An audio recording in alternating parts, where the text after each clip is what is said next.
Hello, everybody. Welcome to Paranormal Addicts Podcast, Season 2. We're all the way up to episode 31. Probably should have been a little bit more, but I decided to get sick for a couple of weeks, so we missed a couple of episodes, but it happens. My guest today is my good friend, Dr. Kelly. Kelly, we'll start out like we always do. Just introduce yourself to everybody, and then we'll get rolling. All right, sounds good. Well, first of all, Ken, thank you for having me on. And hello, everybody. My name is Dr. Kelly Renee Schutz, and you would probably know me from several different podcasts. And so I'm a very busy girl, but I do take time to do interviews. And so I'm happy to be here today. I'm a very experienced individual in both paranormal, and also if you want to couple that with a few little otherworldly experiences that may be unexplained. My life continues to evolve. So that's just a little introduction on me. Yeah, I think just your introduction could take up like the whole episode if we really wanted it to. But me and Dr. Kelly, we became pretty close friends over the last 2 or 3 months, I guess. And we actually got to meet in person about 3 weeks ago, I guess, at Rock Island. So that was good. That was a good experience. My knee is finally almost held up. I still got a pretty good scab. I still got a pretty good scab on it, but it's getting there. So so let's just start out. Even though I don't guess it's necessary with us, I usually start out with a couple of like icebreaker questions. So we'll just go ahead and start with those. The first one's a 2-part question, and it's an easy question, but no, it's not an easy question. But it's a 2-part question, and that is, what is the favorite location that you've been to, and what is one location you would like to go to?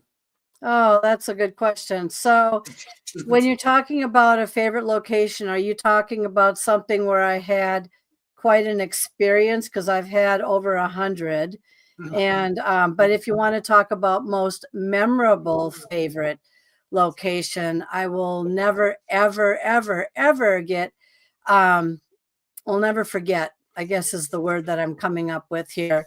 A bed and breakfast in Wales over in the United Kingdom, where the building I was in was haunted with about, I would say they said about 12 different ages of apparitions.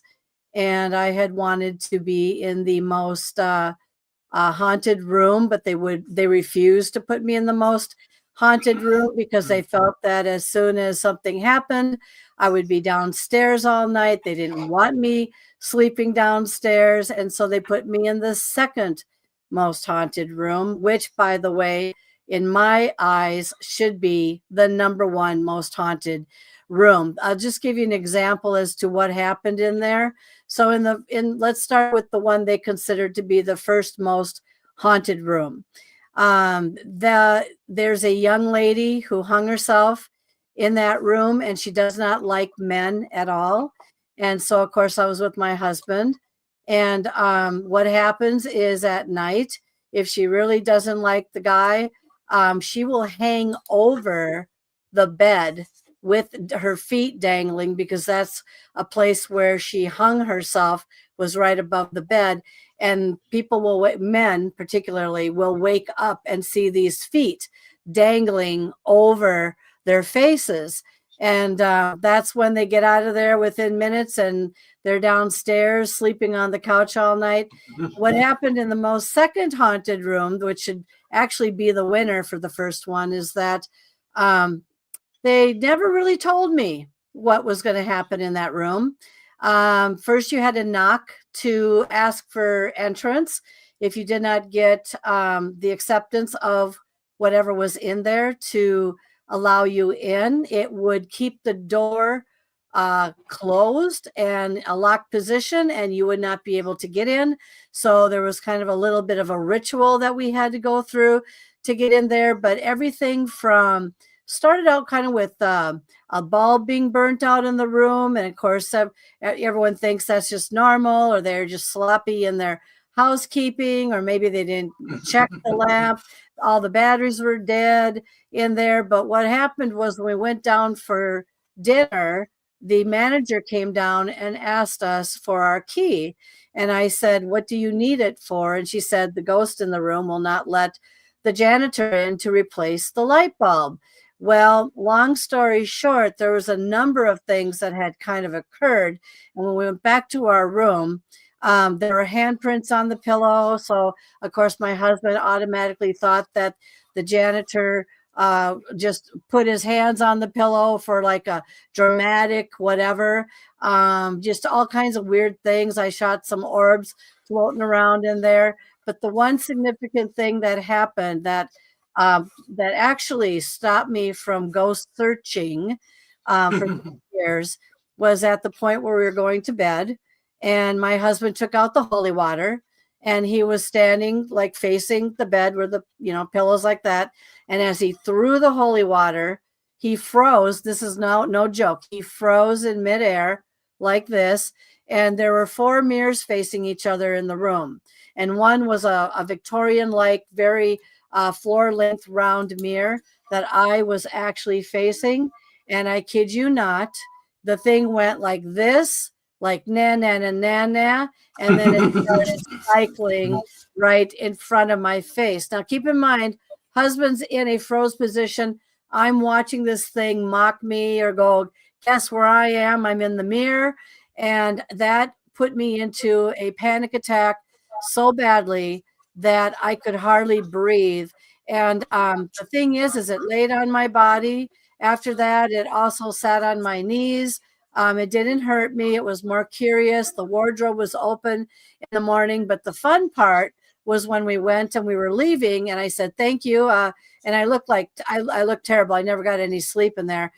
She said, the manager said, "I need to bring you back upstairs. I have a question." And I said, "I'm not going back up there. You've got a haunted room. I got my story from my book, a chapter in it. Thank you so much." So we went right back up there, knock, knock, knock on the door. And of course, it allowed us to come in. And she brought me right over to the mirror. And I said, "Yes." I said, "I don't like this mirror." And she said, "Well, every time my maid bends over to vacuum the floor, it'll lift up its bottom of the mirror and smack her in the rear." And I said, "Oh, it's a flirty little mirror is what it is." So I think if I were you, I would take that thing out back and show it who's boss and get it out of here. But the thing is that I learned after that, there are 4 mirrors facing each other. It could have created some kind of a portal. The other thing is I know that apparitions like to hide in mirrors. So there's all kinds of things that went on. No, it didn't hurt me, but it scared me so badly. And then I remembered her in the back of my head. "We don't want you down here for the rest of the night sleeping on the couch." In other words, you wanted it, here you go. So it was a really active building. And then I had occurrences after that at other places before we left. And so I was able to get a kind of an idea as to, what's more haunted, the US or Europe. It just depends on where you are and what wants to act up. Now, you asked me, is there another location I would like to go to? Actually, I hadn't thought much about that, but lately I would like to go to the Winchester House in California. Although I don't know how haunted it is, I just think that it would be a very fascinating and quirky and interesting place to go. And so, these apparitions come to me. So when I go places, I usually have an experience. So I don't usually have a bucket list anymore because I've done quite a bit when it comes to researching or investigating. So. Right. But yeah, and I agree. The Winchester place, I don't know how active it is or how haunted it is, but it's a fascinating place. For the people who don't know the history of the Winchester House, the lady was, I don't want to use the word crazy, but she went kind of mental. Who can blame her after everything she went through? But she started building rooms, mazes, and more rooms. And part of the theory was to escape ghosts. So it's kind of my. So I'm like you, Kelly, as we know, and I've been doing this a while, and I've been to a lot of places. My bucket list, I hate using that term, but my bucket list locations is actually kind of like smaller places, like the Ditto House in Franklin, Kentucky. That's like one of my, and I will be there in December 8th. So I can walk that one off my list, which is good because the PACs and these they're going to stop allowing investigations there. So I'm going to get there just under the wire. So and then the other place that going back to the Europe thing, I would like to, because it's one of those places I would never probably get to, but I'd like to see the catacombs there in Paris. I think that would be fascinating. But that also kind of scares me because I'm like you, that the apparitions and spirits come to me.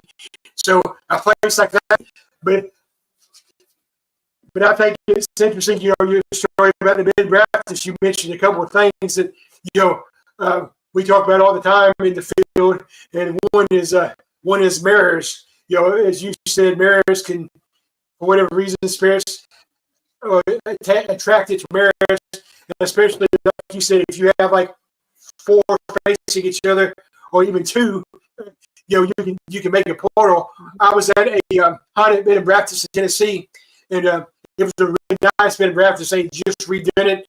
I mean, it was fancy, like solid wood floors, like really, really nice. But they had a huge walk-in closet, and when you walked in the closet, they had mirrors on each side, so kind of make it. And then they were wondering whether they were having activity. I'm like, I'm not saying this is why, but this is why. And so yeah, you have to be careful with that. Like, that's just like we got to see the one museum on terror. The devil on the run terror when we was at Rock Island, and we were talking about the things that they happen to have in protective cases and the things that they didn't. That's like everybody wanted to talk about Annabelle, but Annabelle was actually in her protective case, and she was never taken out because there's only one guy that was allowed to do that, and sadly he's no longer with us. But the thing that surprised both of us, we even discussed it, that wasn't protected, was the Amityville mirror, and it was just sitting there between two tables. I mean, you could just walk past it. I'm like that, so that was kind of odd. So yeah, I mean, you have to be careful when you're messing with stuff like that. That's like just from a historic standpoint, and I know you know this, and so this is more for the people out there. But especially like your Amish, your Quakers, or those people, when they were mourning the passing of a loved one, they covered the mirrors, in black, so the souls would be sucked into, so even though even if you don't want to go from the paranormal standpoint, you can just go from the historic, semi-religious standpoint. So yeah, mirrors are always interesting. And the other thing you mentioned that sometimes I like to smack people about is orbs. Because you get this group of people that they like to say all orbs are just dust or bugs, and some are. I'm not saying that. I'm not saying none are, and some are. But this is what I tell these people. I know the difference between a bug on a camera and an actual orb. And and I think it's important, especially for the newer generation, if that's the term you want to use. I think that's important. That's important to point out, because we get that minority now who thinks they know everything, and they're like, oh, orbs. No, there are real orbs out there, people. So I mean, not every orb is a spirit, but some are. Do your research, know your stuff, and then make a determination. Well, I can add to that, and I can give you what I know about that. So I agree that not everything might be in an intelligent, sentient, or orb or whatever, or even a residual orb. Yes, some of it can be moisture, some can be bugs, some can be dust. However, I have dealt with, I currently live with, we all live with. Get yourself an infrared camera, set it up in your house. I guarantee within a day, you're going to go, what's that flying around in my living room? What's that flying around in my bedroom? Why is this here? Why does it disappear in the air like that? So some of the things that I know about it, and I have actually seen visually an orb the size of a very small ball, like this size. And because and to go off of that, it dissolved in about 3 to 5 seconds once I finally started focusing on it. Every night I watch the orb activity in my bedroom because I used to have orbs fly in and out in me and outside of me. And there had been a number of things in houses that I used to live in that became very haunted and also very mysterious with activity that I couldn't explain. And that's what brought me to putting one up to begin with, because I got marked by something one evening and I wanted to, it was over my head where my bed was, a portal was identified. And I wanted to see if I could capture whatever might have come through the first time, to see if I could capture if anything was coming through. Well, there was a lot of orb showers coming through there, but there is a gal in Australia, her name is Marlena Marcan, who actually has a book, and I have that book, and she has the ability, and she knows how to, I don't know, must be certain orbs. She knows how to peel back the orb to see what is actually inside, and everything you can imagine, from a lot of little people to alien type things, to dogs, to young children, to everything. So there is something to these orbs, but they're very difficult because they do when they go into the air, they do somehow either go to the wall, or they dissolve, or they come through the window, or up through the floorboard, or even down through the ceiling. It just depends. But for those that want to be skeptic, I challenge you to explain to the rest of us what you think that is. And it's not always, because you have to watch the movement too. The movement, if the movement looks kind of intelligent, or there's a movement about it that actually gives it away. And so I've seen orbs go down a hallway. I've seen them turn corners and go downstairs. I've seen them go up to my cameras, literally go up to the camera and take a look at it, like, what are you, kind of thing. I've seen them visually, in my living room when they're in there. And so what's the attraction? I don't know. They don't seem to last. Sometimes they do, but they don't seem to last all night. They seem to at some point just kind of go away. And that leads me to the question of, what is it about our physical bodies that might be something that is beaming out or attracting them to us, or something like that? Because I do notice that after a while, the atmosphere will go a little bit more calmer, and the orbs will just be less to nothing after a while. But it's very interesting to watch them and to see what they're doing, which is usually just circling and flying around a room. I don't know. Have you ever come to any conclusions on that, Kent? No. So I got some good orb stories. One of my favorite ones is we was in an 1809 mansion. So 1809, I mean, that has been one of the oldest buildings, in the South. The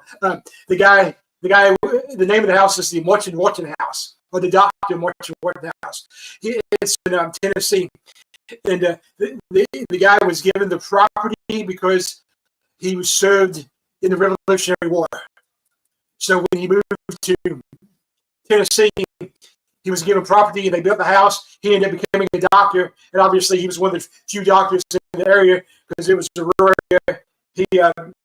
It's a really cool story. Really, he ended up making wine and moonshine, some kind of liquor. He was really respected. Of course, he had slaves because everybody did in 1809. But he was there. His slaves were treated as part of his family. He educated them, which was actually breaking the law back then. They got, when he died, apparently his son did not have the same relationship with the slaves, and the story goes that when the slaves murdered him on the front porch of the house. So anyway, all that's going on. So we got to go investigate it almost 2 years ago, and we're actually one of the verified teams there, which is cool. You know, when you can get that kind of respect. And we were actually the first team to actually get to stay the whole night. You know, we slept there and everything. And when we were first setting up, we were in the dining room, like the formal dining room area. And of course, you know, like everybody does, we took like 5 pictures in a row. You know, and bang, bang, bang, bang. And the first 2, there was nothing. And then the third picture, you saw, interesting, a green orb right above me. Like it was like, maybe like it was checking me out. That's kind of what I think maybe orbs are. Maybe they're a scout or something, you know, and they're just trying to fill the energy and the atmosphere. So, and then like I said, what was really cool is because the first 2 pictures, nothing. The third picture is right there. The fourth picture, it's moved over here. And the fifth picture is going again. So that's really interesting. And then the other one I got is a recent one, and it was a video actually that was sent to me from a friend. I use that term loosely. A friend from high school. He was one of our bullies in high school.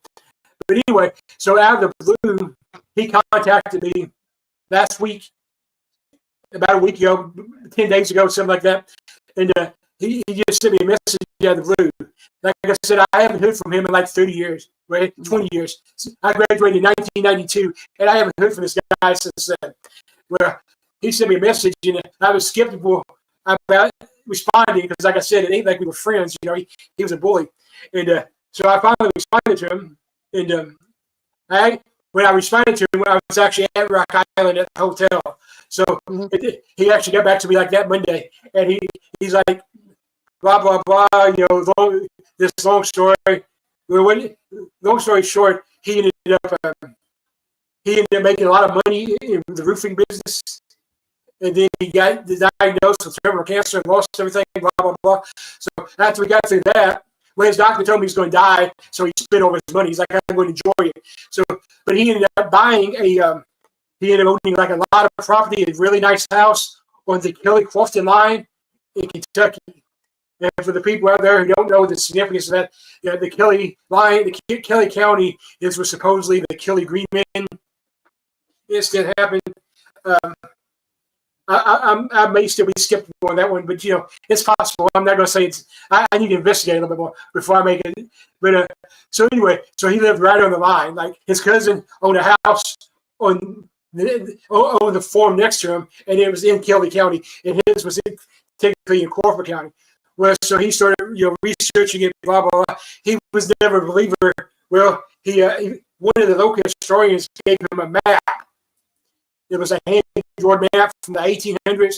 And apparently at one time, they discovered one of the skeletons of a giant, you know, the giants you hear about in the Bible. Apparently they discovered one of the skeletons. And it actually, on this map, it actually shows where it was discovered. Well, there was cliffs in this property that looked down in like a valley. Well, this valley apparently was supposedly where Native Americans held their ceremonial rituals. Well, so he starts exploring and stuff, and he starts having an orb full of them. Like he sent me a video. It was probably a 30-second video, Kelly. And you see this orb, and it's just like it looks like it's walking alongside him, but it looks like it's high.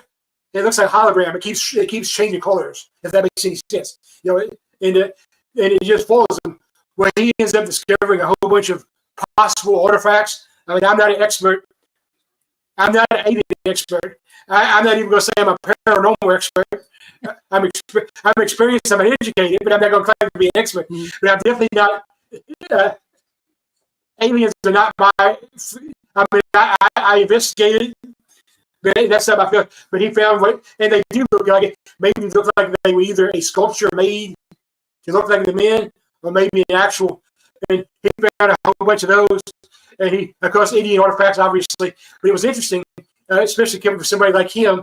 And he reached out to me because he's like, I know this is what you do. I'm like, it's kind of what I do. I was like, but it's interesting because, like you said, I had never seen an orb.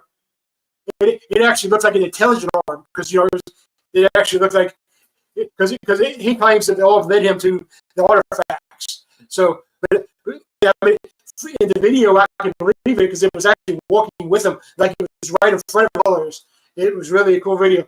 So yeah, you need to research your orbs. The truth is, we're not going to really know a lot of these answers until we get over there. Until we're actually in the afterlife. Some of these answers we're never going to know. But I do want people to know, especially the new generation of the newer investigators, you don't believe what some of these people say. Do your own research. Find somebody that actually wants to help you and educate you. There are people, sadly, as you know, Kelly, and if you disagree with me, you can tell me, but I know you don't. Sadly, there's people out there that are trying to hold down the other people. They think that they need to be higher on the pedestal, and it's not about that. It's about being a community and helping each other out. And that's what it's got better over the last 6 months, 8 months, 9 months. But last year, especially, there was quite a bit of drama in the field. And in my opinion, that's where it was at, was that we have people who have egos and people who think that they should be higher up on the pedestal. And it should be about that, yeah. So, let's talk about...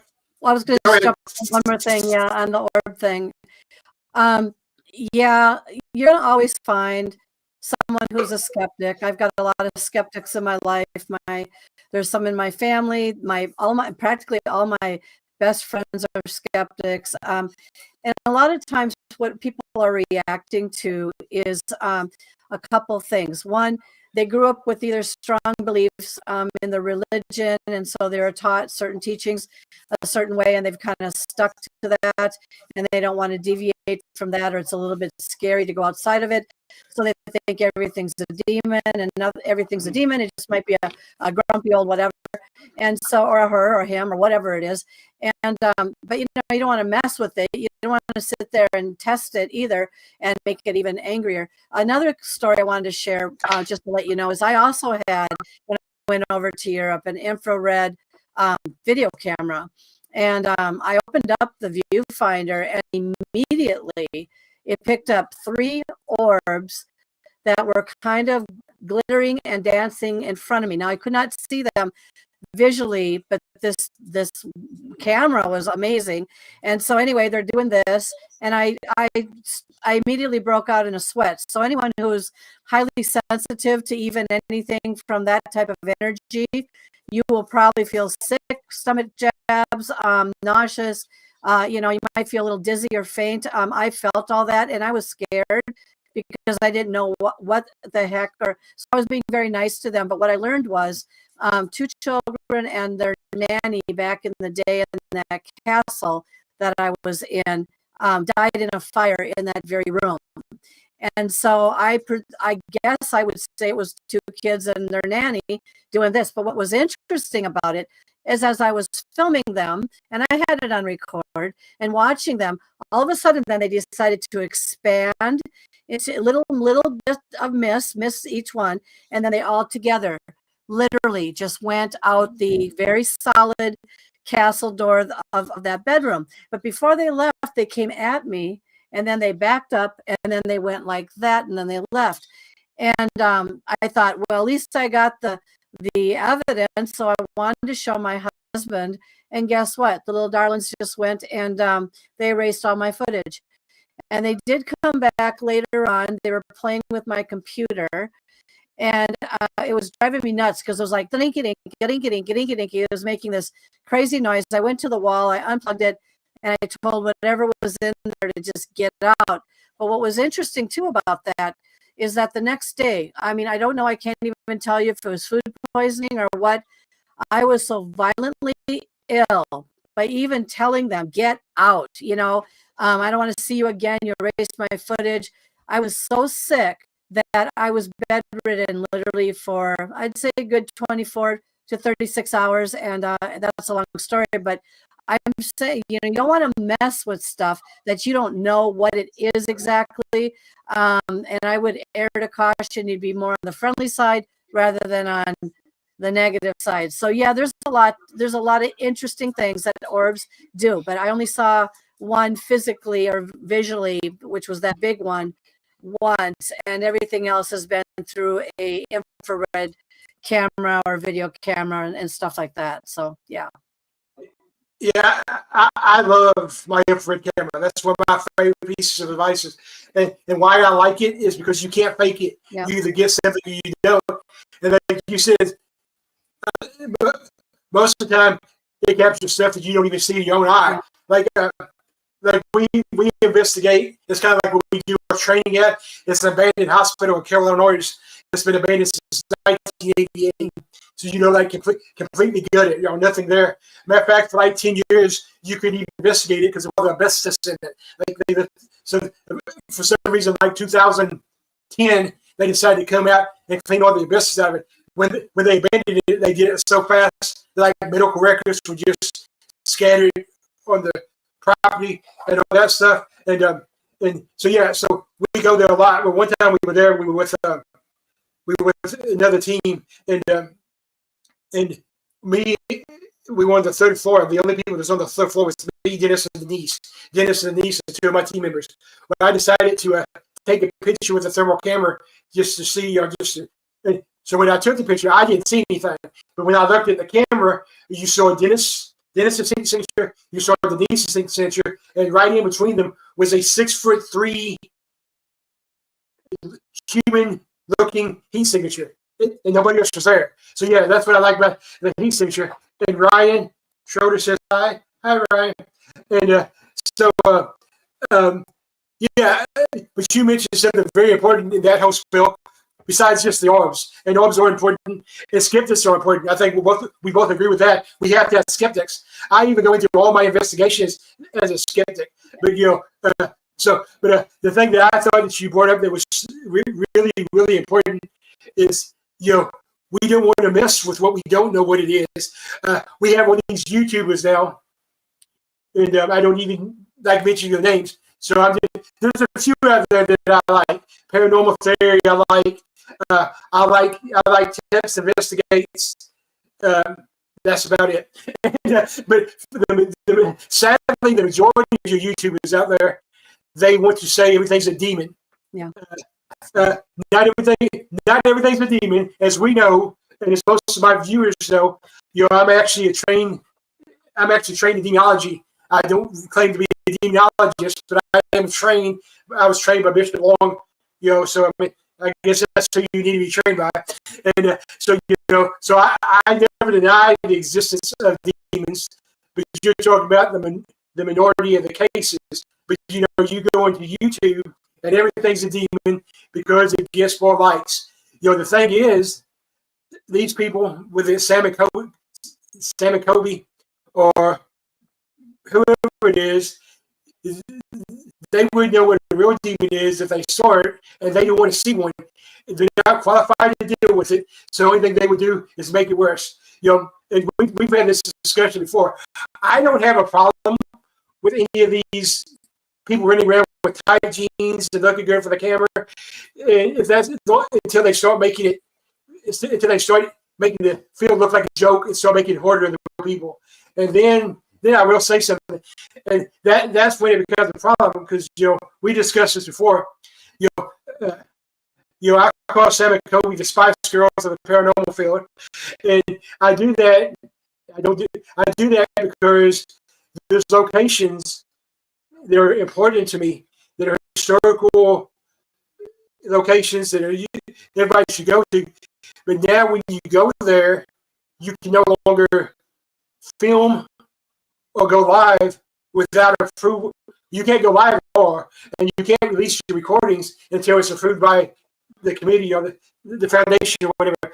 And they specifically told me when I signed my new 3-page copy of them, and that's when I have a problem. So I'll even tell you what the locations were, Kelly. The locations were Octagon Hall in Franklin, Kentucky, the Harriman Hospital in Tennessee, and the old South Pittsburgh Hospital in Tennessee.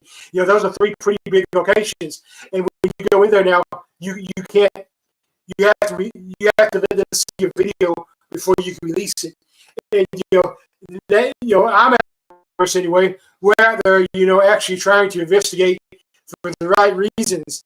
But now we're handcuffed because of these people who, I don't know.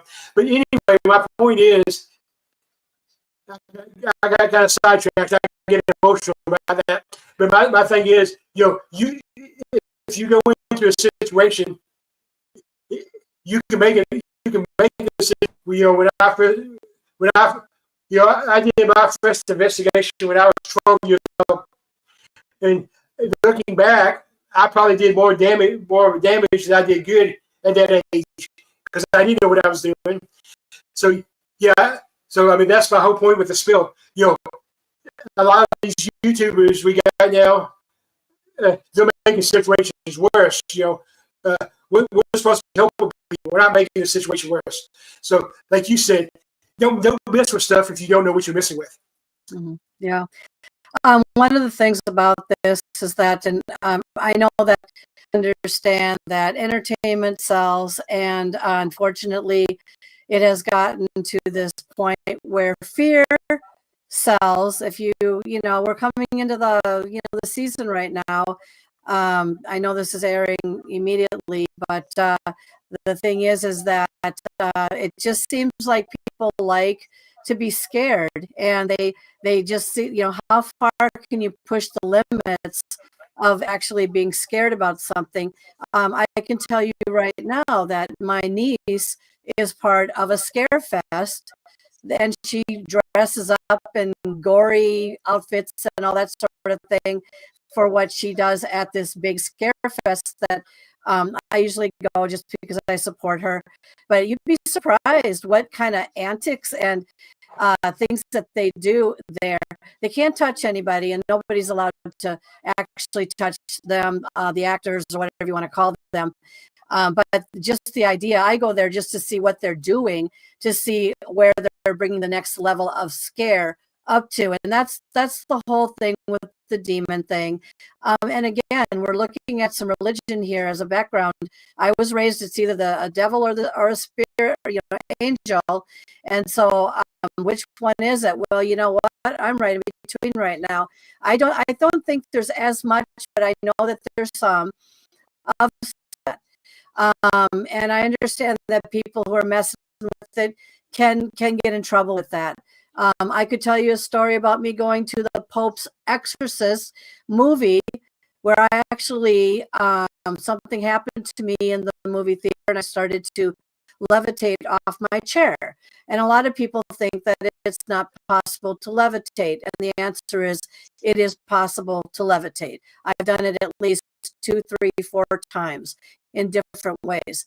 And but when the Pope was going after that kid, anyone who's watched that movie, I went there out of curiosity. My husband went there because he's very big into his Catholic faith, and he wanted to see how they're going to portray things. But it was at the end when the chanting was going on, or he was really going at this chanting, that I actually activated to the level of extreme tingling, extreme electricity within my entire body, as if something was coming to me or leaving me or something like that.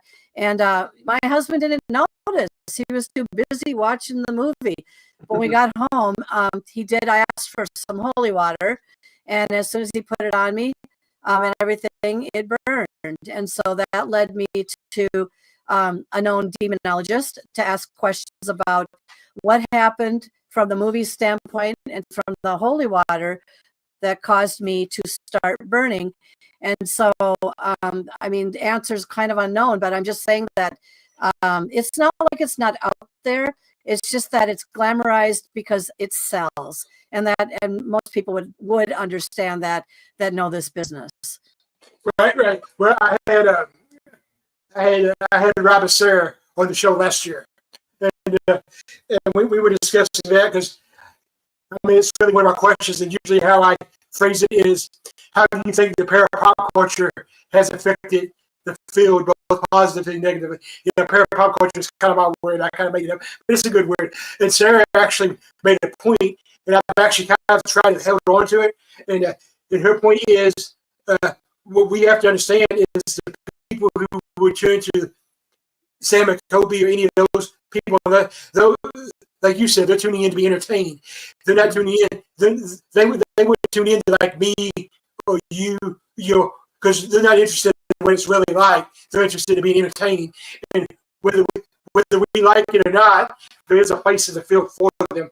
So, yeah, I mean, I get that. And, I think you mentioned it a couple of times, so I guess the religious background in the field and in this stuff. I mean, we know, and I guess most of my viewers know because they've been with me for 60 episodes now or whatever. So they probably know too. And but I grew up in not only the Bible Belt, but like the heartland of the Bible Belt, the capital of the Bible Belt. And so I was born with my gift. I look at it as gifts now. I didn't particularly then, but I was born with my gifts. There's not a time in my life where I don't remember having the ability to see and communicate. So I was told when I was 6 years old, I was a cute 6-year-old kid too. I was told when I was 6 years old that I was going to hell and I was a tool of the devil. Why?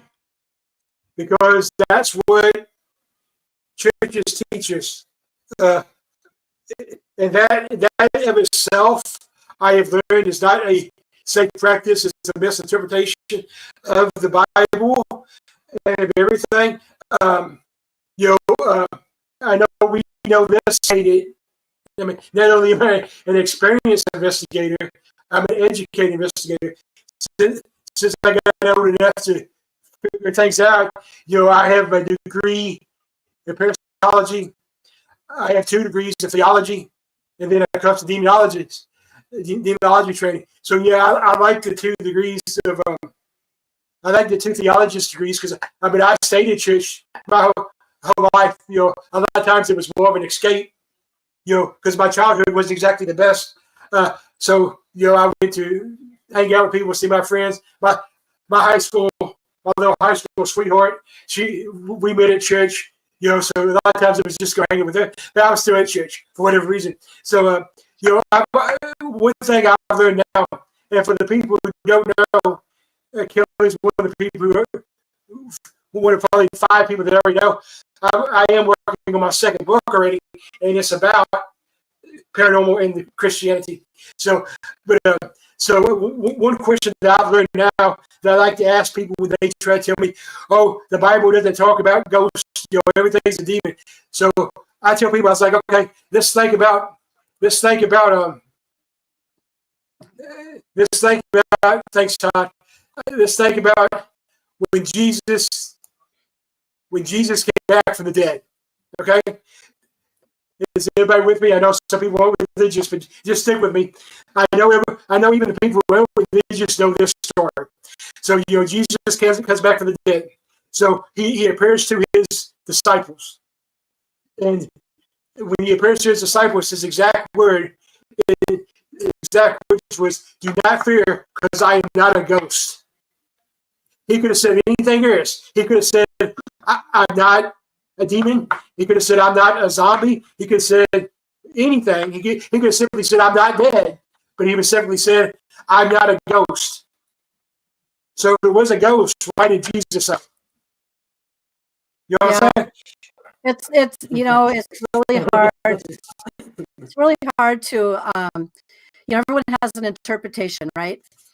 And so depending on, again, I have to go back to their upbringing, how much this stuff stuck with them, how much they're willing to go out of the box a little bit to be a little bit more of a risk taker. I'm surrounded by, and had been, by the way, I know the Bible Belt. They wanted me to pray before every class that I had, and I couldn't do it because I'm just too much of a middle girl, and I just felt like people needed to be more down the middle rather than one way or the other.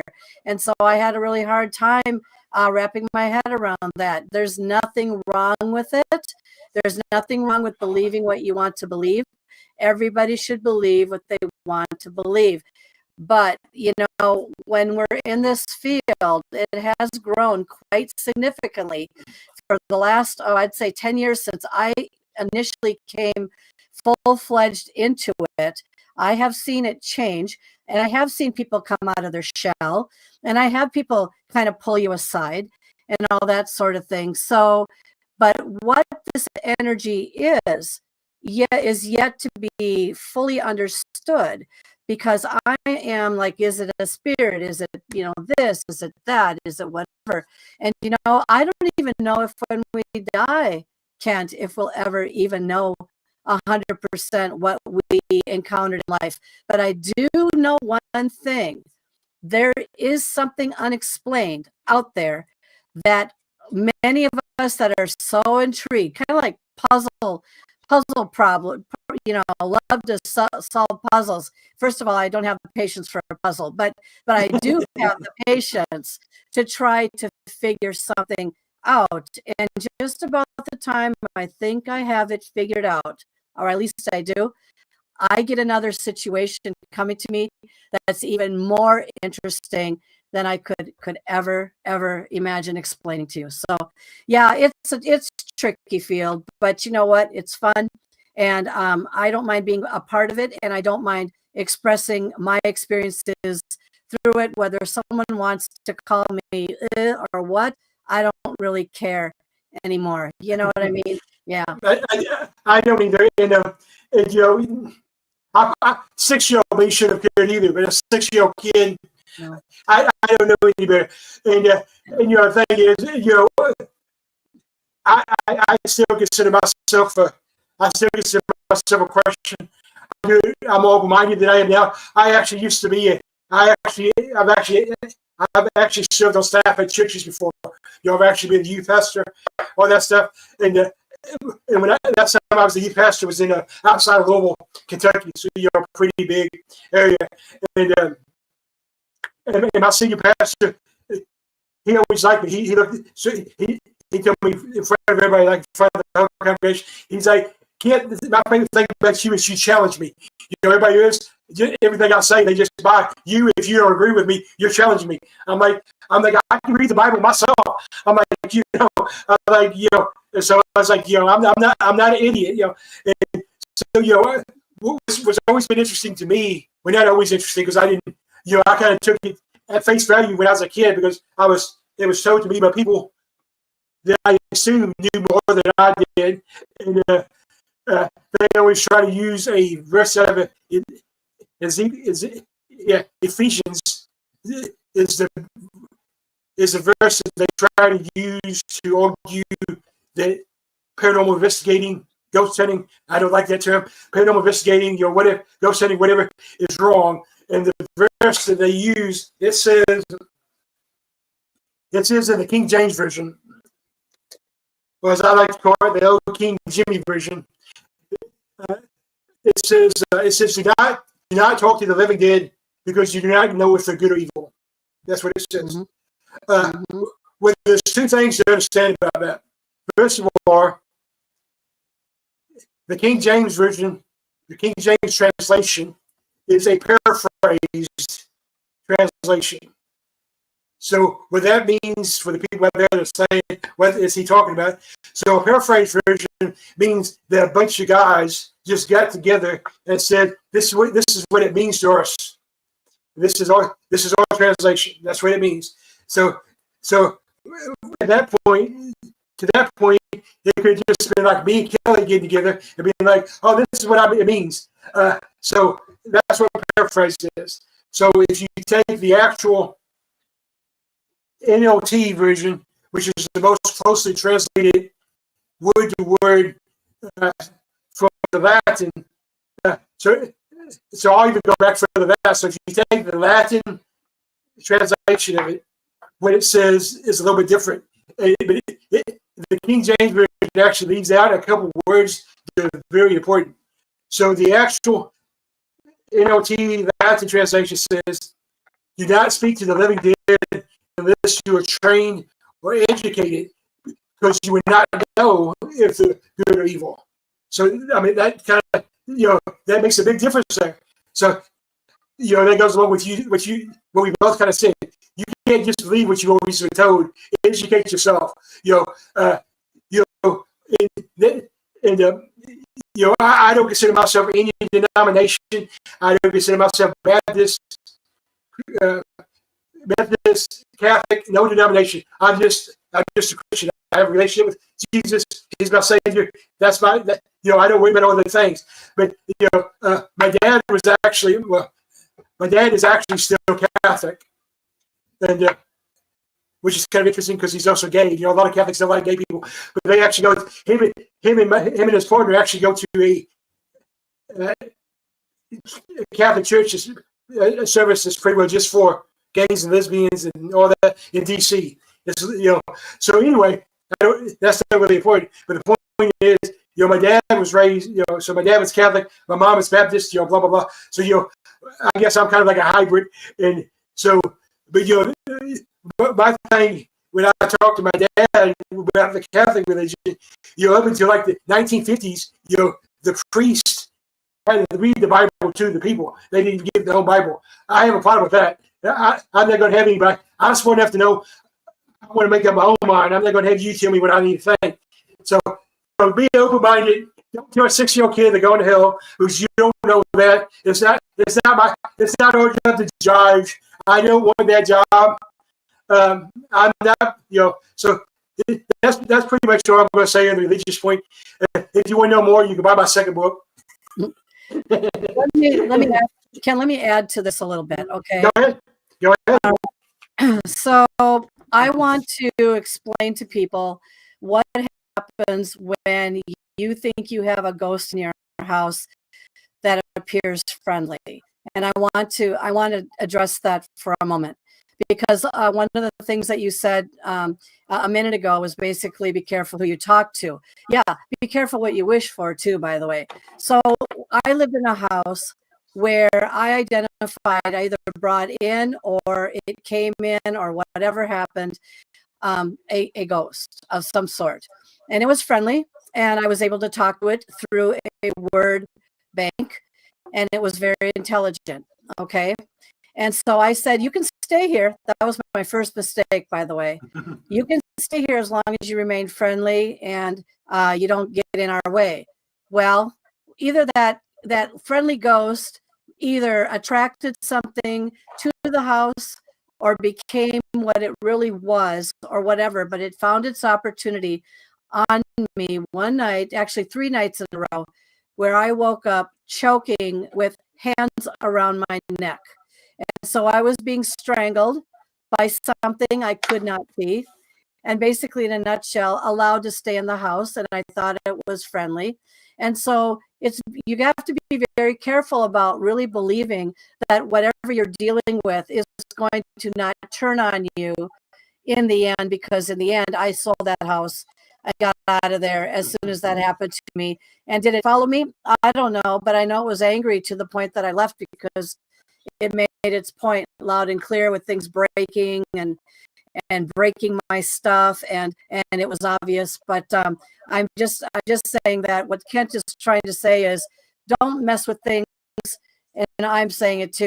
Try to be very careful about how you go about messing with the unknown or the unseen until you really get a grasp on protecting yourself in the process.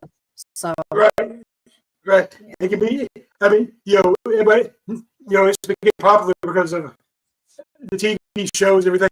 So so now like everybody wants to, but it's not all rainbows and sunshine. It can be dangerous. I think one thing that I think we discussed a little bit, but one thing that's been discussed a lot in the field lately is like kid spirits. A lot of times, when you deal with a kid spirit, it may not actually be a kid spirit. It's just easier to get your trust that way.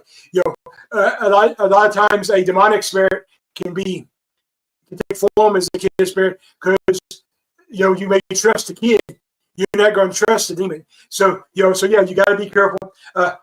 We got about 5 minutes left, so I want to discuss it. This is something we discussed personally, but I want to discuss it on the podcast. Is a couple of things, so we'll see if we can get them in here. We'll get this one in here anyway. So let's talk about one of the hot button topics in the field right now is possessed objects or possessed dolls or whatever you want to call it, like Annabelle. I guess Annabelle's the most known. Robert, there's probably hundreds of them out there. So we've discussed this before, and I've actually had this discussion with like the late Dan Riviera, and I've had this discussion with like Ray Kirby and Tony Soprano. I've had this discussion with a bunch of people. And so my opinion, and we discussed this before. I kind of agree with like Dan and Wade on this, and that's that.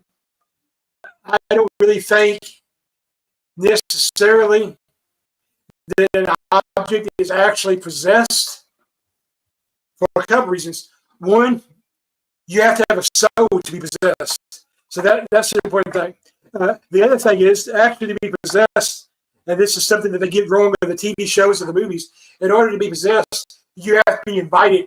You have to invite the demon in. So that's 2 strikes already. The third is, and this kind of goes more to my religious background. So this one, some people might not necessarily agree with, but to me, the third one is, I don't think God would let a object be possessed. So those are 3 strikes there. But what I think happens is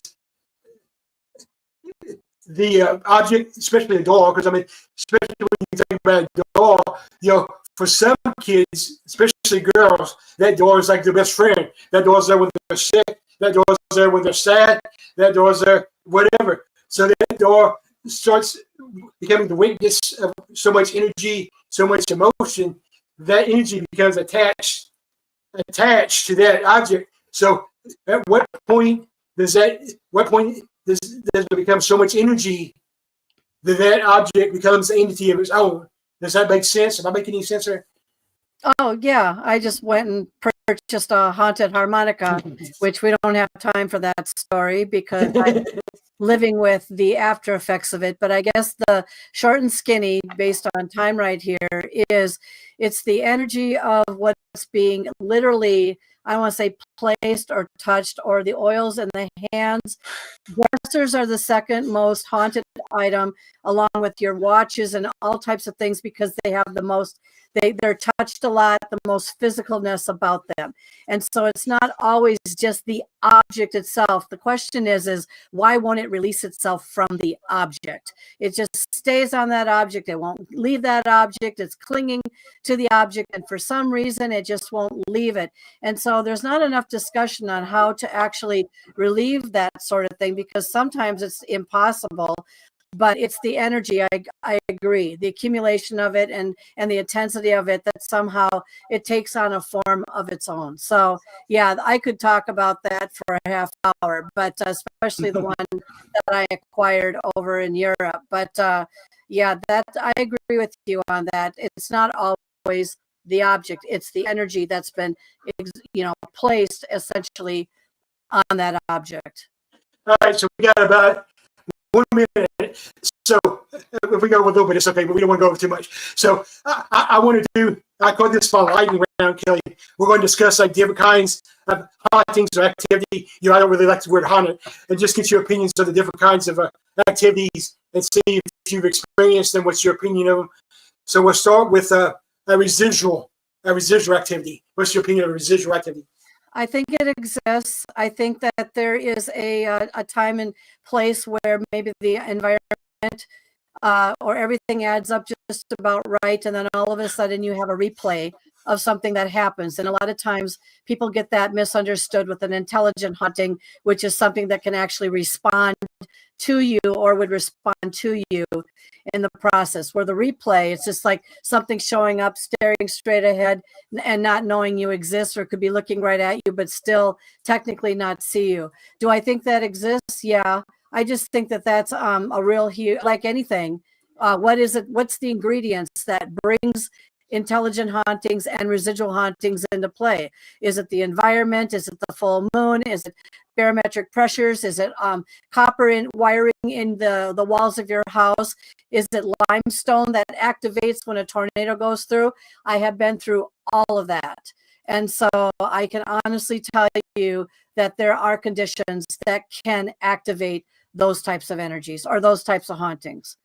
Yeah, I agree. And I agree that all of those, of course, I agree, we do that already. But I agree that all those environmental things can cause it. I try to explain, like, when I'm doing my Paranormal 101 lectures or talks, whatever you want to go, I describe a residual haunting as like a glitch in the matrix, like a deja vu, whatever. I guess one that I've experienced firsthand was there's a place here in Paducah, Kentucky, that I've investigated literally a dozen times. And but it was the African American hotel during segregation. So like all the famous people there, with one of the most known spirits there, FMS, whatever term you want to use, was the lady that owned it. For some reason, at 11:01, she is said to come down the staircase. That's all she does, just come down the staircase. I don't know why 11:01, but anyway, that's she had the interesting backstory on her though. She was a African American woman business owner. When you didn't have African American women, you didn't have black business owners, much less women business owners, much less African American women business owners. She wanted to own the hotel. She always tried to talk her husband into doing it, but he would never do it. So when she died, he used her name. She used his name and opened it anyway. Anyway, 12 or 13 times I've investigated the hotel, and I've never been able to capture coming down the thing. The last time I was there, we was actually with a film crew from Belmont University, and we actually captured her on film. What looks like her walking down the staircase, the curtains even moved, and everything. So that was cool. So so residual hauntings. Traditionally, people try to say residual might be the most common, but I actually think it's intelligent. So let's talk about intelligent hauntings now, Kelly. Well, there's been a lot of situations with intelligent hauntings. I mean, given the first story that I brought up regarding that Wales situation where there's 12 of them in there, everything from a little boy that would hold people's hands who got lost in the maze of this building. It was such a maze, even I couldn't find my way back down to the lobby if I tried. There was a noted little boy in there. I did walk through an electrical cobweb, which I believe I was either near or standing on top of the maid from the 1800s. So I actually visually saw go around a corner, and I was very dizzy and delirious and lit up like a Christmas tree and all that sort of thing. And just the issue with that mirror in my room, I mean, I felt dreadful. It was sickening. It was whatever. That was not a residual situation. That's intelligent, and it was out to prove a point, but I don't think it was out to terrify me, but it did. But it didn't. I had to stay in there regardless. And for the rest of the night, I took what it did. I mean, I felt it. It laid on top of me. It sat on my knees. There have been several situations I've been in where I've had intelligent hauntings, but I'm just saying that I think I experienced those more than I do residual. Yeah, well, I mean, I think intelligent hauntings is actually what we want, because we can communicate with them, and so that's. I mean, honestly, that's why we're in the field, is to try to figure out things, and if we can't have a conversation with them, how are we going to figure out anything? Definitely agree with that. So the next one is kind of an interesting one, because we're going to talk about poltergeist activity. And the thing with poltergeist activity, I mean, we don't even have an actual definition. So it makes it hard to talk about. So what's your take on the poltergeist activity? Many. I've had many. I've had over 100 experiences. They're all, for the most part, they're all poltergeist situations. Some want to say that it's PK being stripped off of a person's body and creating its own. There's a word that I actually heard for the first time. It starts with an A, but anyway, something just peels off of you and it becomes its own little ghost running around. Some people think that, in my case, I had to study myself. I'm a citizen researcher, so therefore I had to study all my situations to figure out, did I do that as a PK, or did something else do that, just to prove to me that there was something residing in the house with me. I mean, I've had everything from keys turning, bags catapulting off of chairs. I've got things being broken, things being moved, things being thrown across the room. I have so many. I mean, I've lost count even in my own mind. But usually, though, in a case like that, if it's PK, and if I'm doing it, and it's not really a ghost or something else doing it to alert me to whatever, then the biggest question I have inside me, of course, is how am I doing it? Because I know I also affect electronics along the way. I win a lot of jackpots in casinos that I cannot explain. I just have a knowing on where to go to sit down to win a jackpot. So if that's the case, and I have such a strong being or whatever I am, I can't even tell you, just like a psychic. How do you do it? How do you know? Where does it come from? Well, my answer is I have a lot of things happening around me, and I don't even get really that startled anymore. I just go, cool, be the next chapter of my book. And for the most part, I'm not even sure. So sometimes it might be me, and sometimes it might be something else. But I've had a lot of situations. Yeah, and I'm put it there with you because I'm the one, kind of like you just said. So if we're in an investigation and something's going to happen, it's going to be me. I'm going to be the one that gets something thrown at them. I'm going to be the one that gets scratched or bit or whatever. So yeah. And like you said, maybe it is the energy we have, maybe it, or whatever. Yeah. So next we'll talk about a malicious spirit. And I like to explain to people out there that, when we're talking about with a malicious spirit is probably realistically what most of your YouTubers call a demonic spirit. It's not really a demonic spirit, it's a malicious spirit, because if you were a dickhead when you were alive, you're going to be a dickhead when you're dead. So that's a malicious spirit. What's your take on a malicious spirit? If you're talking malicious, I'm thinking of a situation when I was very young in my grandparents' house. There was I learned this throughout my investigation, that there was a woman who actually was burned up and died in a fire in the kitchen. And I firmly believe, or I believed at the time, that it was her that stayed in that house because she died too soon or whatever. And I had a number of experiences in there, but she didn't want me in there. Anytime I come in contact with something that's either negative or something that doesn't want me there, they will start the symptoms. The symptoms of the jabs in the stomach, the feeling sick, the feeling dizzy, the feeling a little kind of disoriented, the feeling like dreadful, the feeling of depression. I get all of that when I am definitely in the presence of something that knows that I know something and they don't want me there.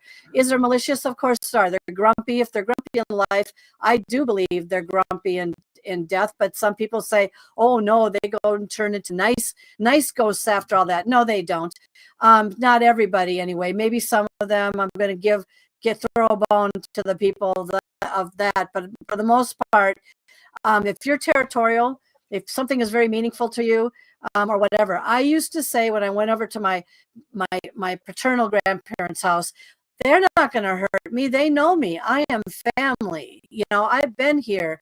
I am a kid. I am young. I am this. I am that. They're not going to hurt me. Well, I don't even know if it was relatives that were still residing there. Ghosts, apparitions do have a tendency to stake claim on territories as well that never lived there before. For whatever reason, it's empty, it's this, it's that, whatever. Think about the haunted barns. I could talk to you for days about a haunted barn, so especially one that doesn't want you in there, and what it did to me, again, all the symptoms. So luckily I haven't, except for the apparitions that expanded and then went through the castle door of my bedroom and be violently ill the next day, which I still don't know if that was food poisoning, a flu virus, or whatever.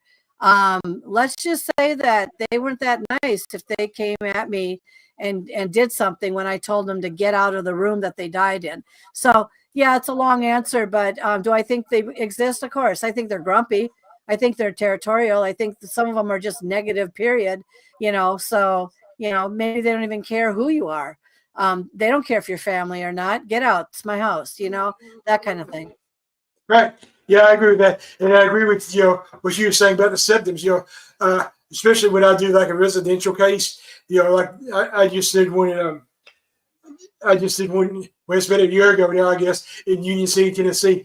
And I'm not going to go into much details because it's a residential case, but it ended up involving the spirit that we ended up finding out was there and made contact with, ended up being the house was built where a church used to be, and the pastor of that church was known to molest children, and his spirit was the one who was there. And when we did the walkthrough just to find out if we could help, I got violently sick and it actually stopped 2 blocks away at a gas station, Casey's gas station, and start violently vomiting. So yes, I understand that, and yeah, and I agree with everything you said about a malicious spirit. I guess my best story about a malicious spirit. We were investigating a location. Thankfully, you're not even allowed to investigate anymore because the location is just a bad location. But when we were there, one of the spirits was still there. It was a transit hotel, so it wasn't like a Holiday Inn. It was, one that like people lived in, construction workers, that kind of people, And this guy actually lived in the hotel, and he drunk himself to the point that he hung himself in the closet.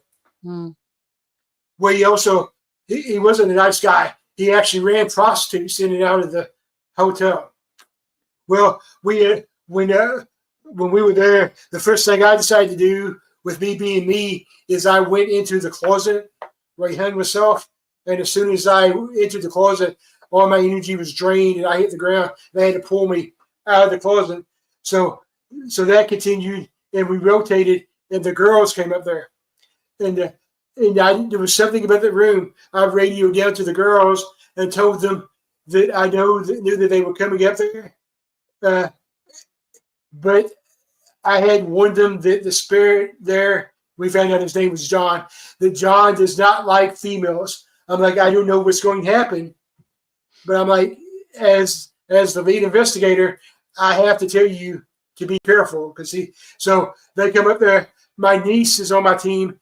And at that time, she was 19, where she decided to use the prostitute angle to open up conversations. And it's still the best EVP I got. So she comes upstairs and she's like, I'm 19 and cute. Can I get a job? The response we got was immediately, and as clear as me talking to you, and the response was $50 and free room. Well, it escalated from there.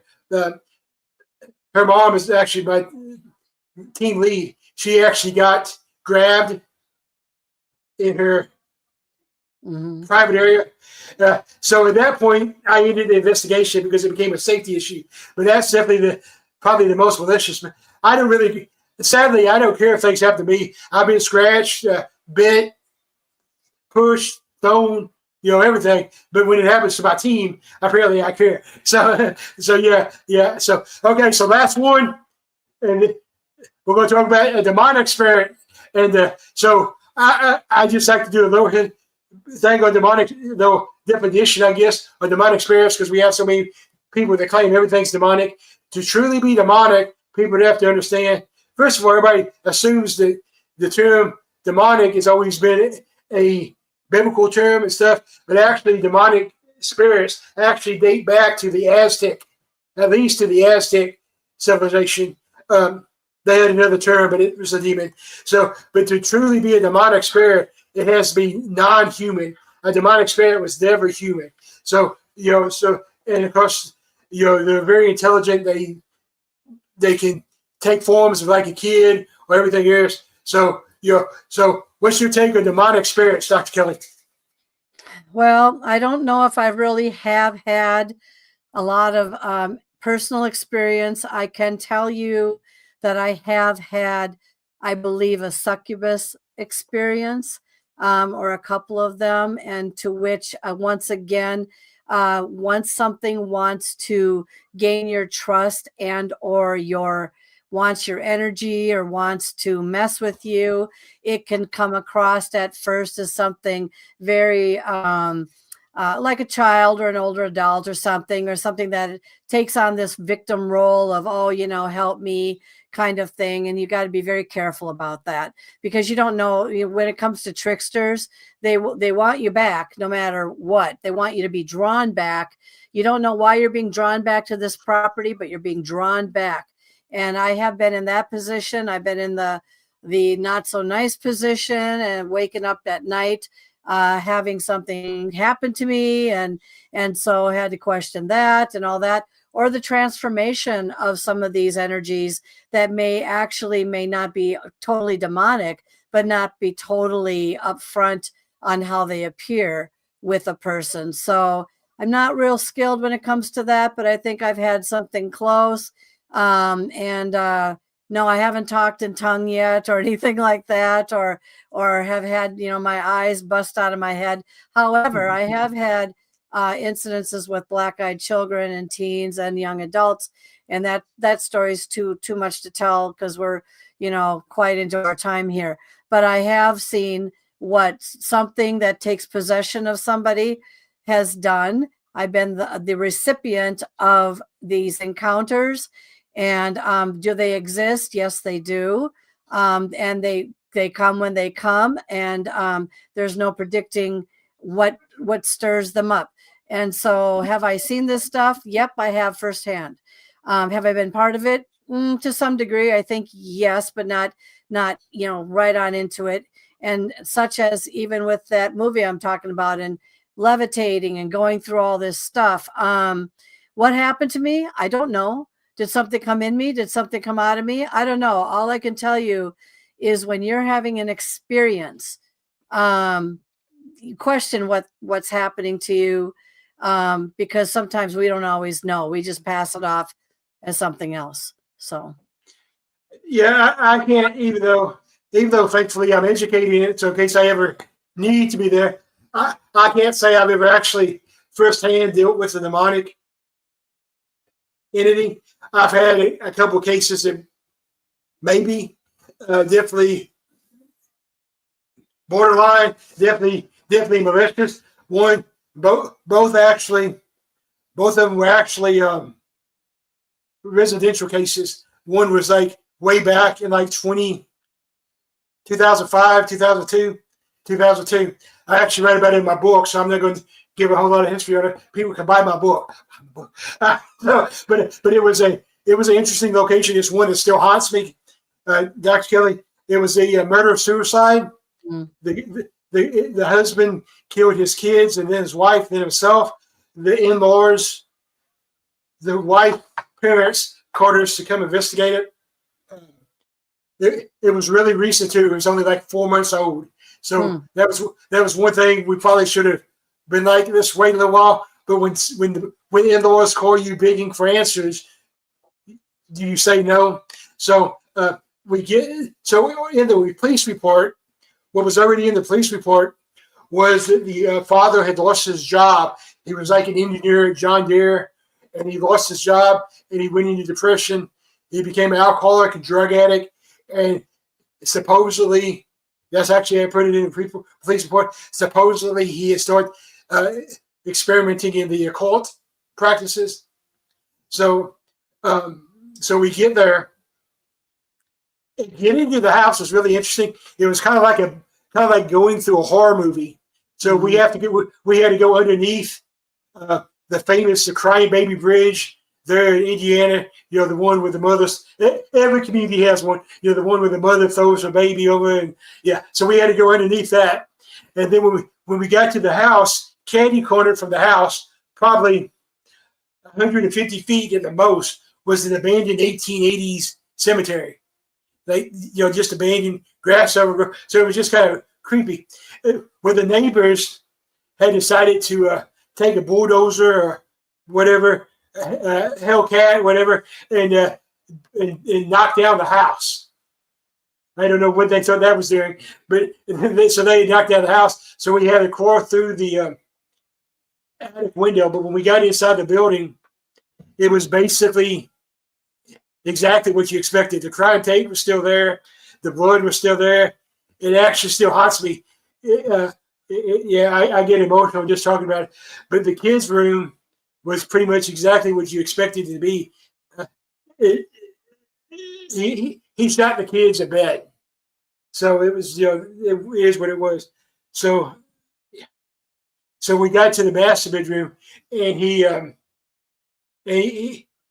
his wife get down on her knees.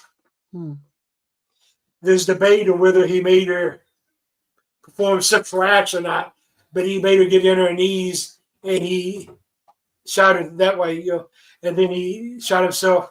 And so we get there, and I keep being, something keeps telling me to move the dresser. So I moved the dresser, and we found a cut out piece of the wall. There was a secret passage, and in there was his journal. And in his journal, he actually wrote about exactly what practices he was attempting to do. So then from there, we were joined to the walk-in closet. And in the walk-in closet, we found on the wife's side, there was a piece of the carpet that was cut with like an X-Acto knife. And when we peeled it back, the pad was cut, same way. So when we peeled back the carpet, there was an attempt, and I say an attempt because it wasn't the best one I've ever seen, but there was an attempt at a pentagon hidden in the closet. So we was able to turn all that over to the cops. But the reason I hold on to that investigation is like I said, it still haunts me. But the good that came out of it was I was told from the wife and the kids that they had moved on. They had crossed over, that they were no longer there. So that's what the grandparents wanted, and I was able to deliver that. And we're not always allowed to. I can't always deliver that. I want people to understand that.